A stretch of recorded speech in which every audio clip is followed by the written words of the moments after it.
두는 분위기인 상황이고요. 상속세에 대해서는 상속세율 인하, 대주주 할증 과세 폐지를 통해 완화하겠다 이런 방침을 띄우고 있습니다.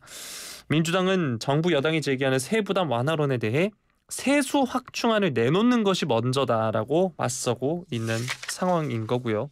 하지만 어쨌든 민주당 입장에서도 무조건적인 반대 입장만을 고수하면서 관련 논의에 손을 놓고 있기는 어려운 상황이다라고 합니다. 하지만 또 민주당 입장에선 전통적 지지층에서는 당 정체성과도 밀접한 관계가 있는 세제 개편에 반발이 예상되는 만큼 통일된 안을 만들어내기는 쉽지 않을 전망이다라는 이야기도 나오고 있는 상황이고요. 자, 대통령실에서 쏘아올린 종부세 폐지 논쟁입니다. 이 전면 개편 논쟁인데 22대 국회 초기부터 뜨거운 감자로 떠오르고 있는데 이 소식 뉴스인 부탁드리겠습니다. 상속세 잠깐 얘기를 한다면 그 OECD 국가 중에 상속세 제일 많이 내는 나라가 어딘지 아세요? 글쎄요. 우리나라? 땡. 일본이요. 근데 일본 다음이 우리나라거든요. 근데 이게 되게 웃겨요. 혹시 이우영 아나운서 아버지가 이우영 아나운서 별로 안 이뻐하죠. 누나랑 훨씬 더 이뻐하죠. 그죠? 네. 아니 그렇게 서슴없이 얘기하면 내가 할 말이 없어지잖아요. 일부러 그렇게 되는 것 같습니다. 그래요? 네. 근데 예를 들면은 자식이 있는데 어떤 자식한테 자기의 유산 상속을 많이 해주고 돌아가셨어요. 예? 뭐 예를 들면 하나의 예입니다만 50억을 해주고 돌아가셨어요. 그리고 두 번째 자식한테 딱 5천만 원 남기고 돌아가셨어요. 자 이러면 상속세를 누가 더 많이 내야 돼요? 많이 받는 자식 중에 많이 받는 자식이 많이 내야죠. 지금 우리나라 상속세법은 그렇지가 않습니다. 똑같이 그러니까 일종의 연대 보증 형식으로 해가지고 많이 받은 자식이나 적게 받는 자식이나 똑같이 상속세에 부담을 지워요. 이게 참 웃기는 그 제도거든요. 이런 거 당연히 손봐야 되고 상속세 문제가 여러분 이게 남의 문제라고 생각하실 텐데 이게 경제하고도 관련이 있거든요. 우리나라에서 중소기업 하시는 분들 상속세 때문에 그냥 아유 자식한테 물려주느니 이거 다 치우고 그냥 말지라고 해서 치우는 분들 많아요. 그렇다면은 사실은 우리나라 경제적 영속성, 산업의 영속성으로 볼 때 그만큼 이게 또 손해가 될 수 있다라는 얘기거든요. 그런 측면에서 상속세 문제를 스위스 같은 데는 사실 상속세가 없거든요. 그러니까 상속세 문제는 좀 그런 측면에서 접근을 해야 될 것 같고요. 아까 뭐 종부세 이중과세라는 거 그거 맞죠. 종부세 있는 국가 거의 없어요. 그렇기 때문에 제가 볼 땐 종부세 문제 같은 경우도 사실상 뭐 과도한 주택을 소유한다거나 이런 사람들한테 하면 되는데 저는 재산세 이 과표를 좀 조정해 가지고 많이 좀 그 비싼 집에서 산 사람 조금 세금 더 내는 그런 방식도 얼마든지 생각할 수 있는 거고 그래서 이중과세 뭐 제가 볼 때 이거는 사실 좀 옛날부터 논란이 많았기 때문에 이제는 좀 손을 대대적으로 볼 때가 됐다라는 생각은 들어요. 단 제가 좀 걱정이 되는 건 뭐냐면 금투세 폐지하고 모든 걸 다 폐지하면 지금 이른바 감세가 되는 건데 이게 돈 들어갈 때는 많은데 이렇게 세금을 줄여가지고 이게 될 수 있을까 이런 걱정은 되죠. 하지만은 실제적으로 글로벌 스탠다드에 어긋나는 법들을 손본다라는 거는 제가 볼 때에는 굉장히 중요한 부분이다 이렇게 말씀드릴 수 있을 겁니다. 네, 자 다음 소식 국회 관련 소식 살펴보도록 하겠습니다. 국회 원구성을 두고 여야 대치가 이어지고 있는 상황입니다. 더불어민주당은 오늘 본회의가 열리지 않으면 매일 개의를 요구하면서 늦어도 오는 21일까지 상임위 구성을 완료한다 이런 입장이고요. 국민의힘은 모든 국회 일정을 보이콧하면서 각종 특위를 가동해서 대응을 하고 있는 상황입니다.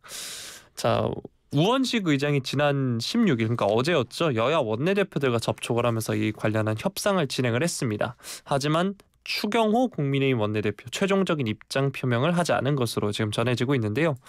이 추 원내대표의 무응답에도 민주당은 본회의 개의를 강력히 주장하고 있는 상황이고요.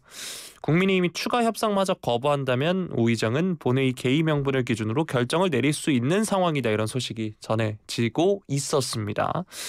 자, 우원식 의장이 오늘 긴급 기자회견을 가졌습니다. 그간 과정과 국민 눈높이를 종합적으로 살펴봤을 때 상임위원장 배분은 1당이 11개, 2당이 7개 합당하다고 판단한다 이렇게 밝혔습니다. 국회 상임위원장 배분을 11대 7 이렇게 정하고 조속히 원구성을 마치는 것이 최선의 길이다라고 이야기했는데요. 일단 민주당이 단독으로 본회의를 열고 11개 상임위원장 선출을 마쳤습니다. 국민의힘은 여야 합의 없이 운영위원장, 법사위원장 등 주요 상임위 위원장을 민주당이 가져간 데 대해 반발하면서 상임위 보이콧을 이어가고 있는 상황이고요. 이런 상황에서 이제 민주당의 독식 가능성이 나오기도 했는데 우 의장은 이에 대해 반대 의사를 명확히 한 겁니다. 지난 총선에서 국민의힘을 지지한 국민들의 권리를 침해하는 결과가 될 수 있다. 이렇게 말을 했습니다. 또 오래 기다릴 수 없다. 5월 임시국회를 국회법에 따라 운영하려면 남은 시간은 제한적이다. 여야가 빨리 결론을 내달라라고 했고요. 여당을 향해선 여당은 집권당이고 국정을 책임지는 당이기 때문에 책임 있는 자세가 필요하다라고 말을 했습니다. 조금 전인 4시 반부터 국회의장 주재로 지금 여야 원내대표가 회동을 하고 있고요. 원구성 협상을 이어갈 방침인 상황입니다.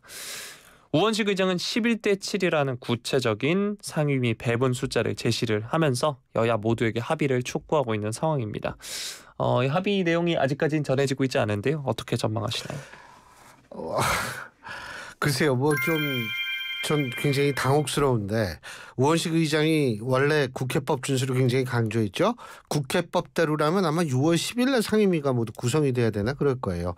그렇기 때문에 6월 10일 날 18개 상임위 중에 11개를 가져갔거든요. 우원식 의장 말이 맞죠. 11대 7 여기에 그러니까 1당이 11개 갖고 2당이 7개 갖는 거에 대해서 이견을 제시하는 사람은 거의 없어요. 우원식 의장이 새삼스럽게 얘기할 이유가 없어요. 그렇기 때문에 11개 갖고 우린 왜 7개만 주느냐 이게 문제가 아니거든요. 우원식 의장이 답을 해야 될 부분은 11대 7로 나누는 부분이 아니라 도대체 민주당이 먼저 국회법을 준수한다는 명분 하에 가져갔던 11개는 어떤 기준으로 가져가겠는가 이 부분부터 좀 밝혀줘야 된다고 생각합니다. 이게요. 국회법 준수한다는 거 좋아요. 국회의장이 뭐 당연히 할 수 있는 얘기죠. 그런데 지금까지도 원구성이 안 되고 있는 건 법을 준수하는 건가요? 그거 아니잖아요. 그러니까 결국은 11개 먼저 가져가서 가져간 거 국회법을 준수하기 위해서 가져갔다는 명분이 시간 끌면서 없어진 거예요. 그렇다면 애초부터 아예 여야의 합의를 통해서 상임위를 나누든지 아니면 18개 다 독식을 하게 그냥 내버려 두든지 그 대신 국회법을 지키든지 전 둘 중에 하나여야 한다라고 개인적으로 판단합니다. 왜? 그래야지 논리적 타당성을 갖거든요. 그렇기 때문에 지금 와서 새삼스럽게 아이고 뭐라 그랬죠 아까? 국민의힘을 지지하는 국민들을 뭐라 그랬죠? 여기 국민의힘을 하여간 지지했던 국민들을 제외시켜서는 안 된다는 식으로 얘기를 했는데 네. 맞는 얘기죠. 그러면은 11개도 어떤 기준으로 했는지 얘기를 해줘야죠. 예? 전 그게 제일 중요하다고 봐요. 왜? 물론 그럴 리는 없겠다라고 저는 100번 1000번 믿고 있지만 민주당이 가지고 가고 싶은 거 11개 싹 가져가고 7개를 남겨두고서 합의하게 하라고 얘기를 한다라는 것 자체는 이거는 논리적 타당성이 있을까? 과연 국민의힘을 지지하는 국민을 바라본다라는 우원식 의장의 얘기가 설득력이 있을까? 저는 여러 가지로 굉장히 좀 의구심을 갖게 됩니다. 그런데 제가 우원식 의장도 의장이지만 더 문제인 게 국민의힘이에요. 국민의힘이 지금 맨날 의총 열고 무슨 특위 만들어 가지고 하는데 이게 되게 웃기는 게 자신들이 그 정도의 불이익을 받았다라고 생각하면 좀 적극적으로 의사 표현을 해야 되거든요. 로텐더홀에서 밤샘 농성을 하든지 로텐더홀에서 돌아가면서 단식을 하든지 광화문에 촛불을 들고 나가든지 근데 도대체 아무것도 안 해요. 아무것도 안 하면서 우리는 이렇게 억울하고 피해를 그럼 국민들이 그걸 피해자라고 보겠어요? 그러니까 저는 국민의힘 자체도 지금 대응하는 거 참 정말 이해하기가 힘듭니다. 만약 민주당이 이런 상황에 처했다면 벌써 로텐도에서 밤새고 농성했을 거예요. 참 그러니까 국민의힘과 웰빙당이라는 얘기 듣는데 이제라도 좀 정신 차려야 되는 거 아니에요? 예. 네, 자 다음 소식 살펴보겠습니다. 사람이 좀 흥분을 하면 이렇게 좀 같이 좀 호응도 해주고 그래야지. 둘 다 흥분하면 안 되죠. 또 딴 생각 했으면서. 아니요. 네, 말씀하세요. 자 다음 소식 살펴보겠습니다. 앞서서 오프닝 때도 얘기해 주셨던 이제 의정 갈등 관련 소식인데요. 서울대 의대사나 서울대병원, 분당 서울대병원, 보라매병원, 서울대병원 강남센터 등 4개 병원 교수들이 오늘부터 무기한 휴직에 돌입을 합니다. 어제 이 비대위원회가 소속 교수 967명을 조사한 결과 외래 휴진이나 축소, 정규 수술, 시술, 검사, 연기 등으로 휴진 참여 의사를 밝힌 교수가 529명으로 확인됐다라고 이야기했는데 이게 퍼센티지로 따지면 54.7%입니다. 비대위 측은 또 3개 병원의 수술실 가동률은 33.5%로 현재 62.7%의 절반이 될 것이다. 진료 전면 중단 대신 축소를 선택한 교수들도 상당수여서 진료량은 40% 가까이 줄어든다라고 말을 했습니다. 한덕수 국무총리 중앙재난안전대책본부 회의를 주재하면서 이 서울대 의대 병원 교수들이 요구하는 전공의 행정명령 취소는 받아들일 수 없음을 분명히 했습니다.